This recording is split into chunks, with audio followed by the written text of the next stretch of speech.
Ito ang Biyahe by DJ Lala Banderas. DJ Lala Banderas. Love back with me, DJ Lala, para sa ating programang Sakto, Klaro, Diretso. Unang stop ng ating biyahe for tonight na hashtag biyaheng mind over matter are for the things na feeling natin hindi natin kayang gawin kasi mas nakikinig tayo sa opinion ng iba rather than our own. Love, darating at darating ka talaga sa punto ng buhay mo kung saan feeling mo walang naniniwala sa kakayahan mo. But that shouldn't stop you from becoming the person you want to be. That shouldn't stop you from paving your own way to success. Ganun lang talaga yung ibang tao kasi may love eh. Just because they can't, i-discourage nila ang ibang tao to do it. Masama man pakinggan pero andun yung mentality nila na because I cannot have it, might as well stop people from getting to it.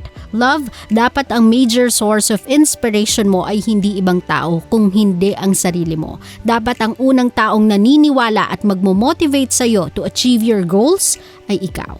Huwag mong ibase ang takbo ng buhay mo sa dikta ng ibang tao. You are meant for something great. You are meant for something big. Remember that your body can stand almost anything. It's your mind that you have to convince. Okay?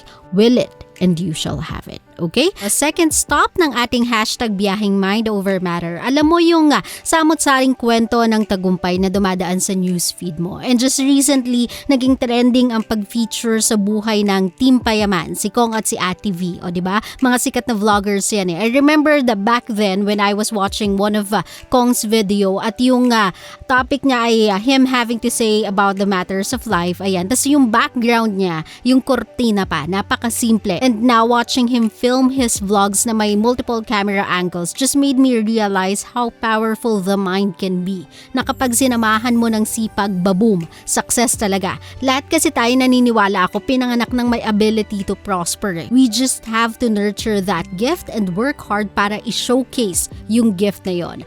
Aanhin mo kasi yung talento kung buburuhin mo lang to, di ba? Let's all learn from their stories. Sa totoo lang, it's a wonderful and beautiful story. Marami man ang pinagdaanan, malayo man ang tinakbuhan. They had their eyes set on the goal and with each step, di nila nakakalimutan to celebrate each other's milestones with a grateful heart, not only to the people who made it possible, but to the people who helped them do the impossible. Kaya nga sila isang bultong umaangat, Team Payaman. O diba, napaka-inspiring lang nung story nila. Yan ang totoong manifestation ng kasabihang the body achieves what the mind believes. O diba, sa mga kabisyo natin, wala lang, nakaka-inspire lang yung story nila. If you haven't checked it out, hanapin ninyo sa internet.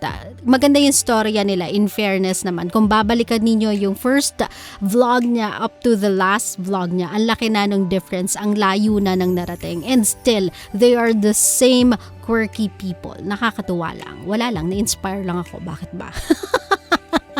Now, before I continue on with our biyahe at syempre sa ating mga diva songs, quick reminder lang sa mga kabisyo natin, please, tulungan natin yung isa't isa, parang Team Payaman lang, para nga naman malagpasan na natin tong pandemic na to. Please, wag magpasaway. Please, makinig naman tayo. Please, doble ingat. Last stop ng ating hashtag biyaheng mind over matter ay para sa mga taong tamad. Aray. Minsan nananakit ako ng sarili ko eh. Pero love, totoo to. Natamad ako. Hindi yun. Na yung mga taong gustong umunlad but won't do anything to make it happen, yun yung nakakalungkot. Kaya they end up getting jealous to the people who are actually nailing everything. Love, ganito, no? Everything na meron yung mga taong medyo kinaiinisan mo, they worked hard for it. They earned it.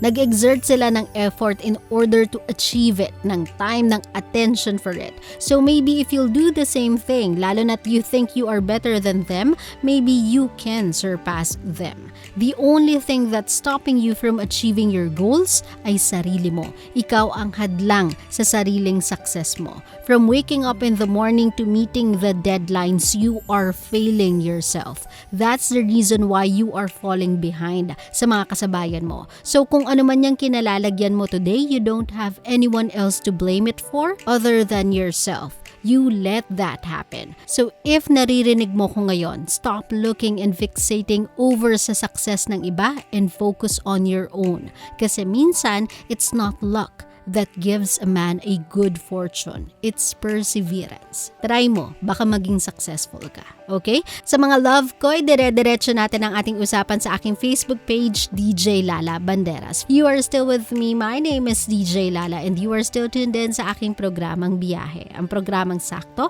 klaro, diretso. Hatid sa inyo ng 90.7 Love Radio. GV lang, walang hate, puro love lang. Always your number one SM radio station.